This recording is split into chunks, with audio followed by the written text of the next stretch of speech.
કરવામાં આવ્યા છે અને જોરોશોરથી કરવામાં આવ્યા છે। જનતા આ વખતે કોને ચૂંટીને લાવે છે તે ફક્ત 60 સેકન્ડની અંદર શરૂઆત થઈ જશે ગણતરીની અને મતગણતરીની શરૂઆત થતાની સાથે જ સૌથી પહેલો આંકડો પણ ન્યૂઝ 18 ગુજરાતી આપને ટીવી સ્ક્રીન ઉપર બતાવશે। એક તરફ જે આંકડા આપ જોઈ રહ્યા છો તે પ્રમાણેની પરિસ્થિતિ થાય છે કે જે એક્ઝિટ પોલ કહી રહ્યો હતું તે પ્રમાણેનો આંકડો આવે છે કે પછી મતગણતરીની અંદર એ આંકડો એક્ઝિટ પોલથી અલગ આવે છે। આમ તો અનેક તમામ જે લોકો છે અનેક લોકોના કહેવા પ્રમાણે તમામ એક્ઝિટ પોલ છે તેઓને તે એક્ઝેક્ટ પોલ માની રહ્યા છે કે આ એક્ઝિટ પોલ નથી, આ એક્ઝેક્ટ પોલ છે। જે આંકડાઓ આવ્યા છે તે કંઈક આ પ્રમાણેના જ પરિણામના દિવસના હશે। તો હવે એક્ઝિટ પોલના જે આંકડાઓ છે તે પરિણામના દિવસે એટલે કે આજના દિવસે 60 સેકન્ડ બાદ આવા જ છે કે નહીં તેની શરૂઆત થઈ જશે, ખબર પડવાની શરૂઆત થઈ જશે।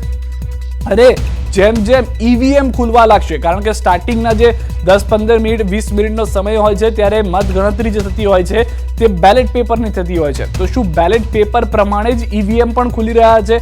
કારણ કે તેમાં પણ કેટલાક લોકો સહમત નથી હોતા કે બેલેટ પેપરના જે મત છે તે અલગ હોય છે અથવા તો તે જે માનસિકતા છે તેઓની અલગ હોય છે અને જે ઈવીએમના મત થતા હોય છે તેની માનસિકતા અલગ હોય છે। કેટલાક એક્સપર્ટનું તેવું પણ માનવું છે કે જે મતગણતરી બેલેટ પેપરની થતી હોય છે તેમાં કેટલાક સરકારી કર્મચારીઓ હોય છે। આ દ્રશ્યો આપ જોઈ રહ્યા છો જે લઈ જવામાં આવ્યા છે બેલેટ, તેના સૌથી વધારે મહત્વની વાત એ છે કે અત્યારે જે દ્રશ્યો અમે આપને બતાવી રહ્યા છીએ બેલેટ જે છે ઈવીએમ જે છે તે પહોંચી ચૂક્યા છે અને મતગણતરીની શરૂઆત હવે શરૂ થવા જઈ રહી છે। ગણતરીની સેકન્ડની અંદર મત પહેલો જે છે તે ગણાઈ જશે। 8નો ટકોરો થઈ ગયો છે એટલે કે મતગણતરીની શરૂઆત થઈ ચૂકી છે।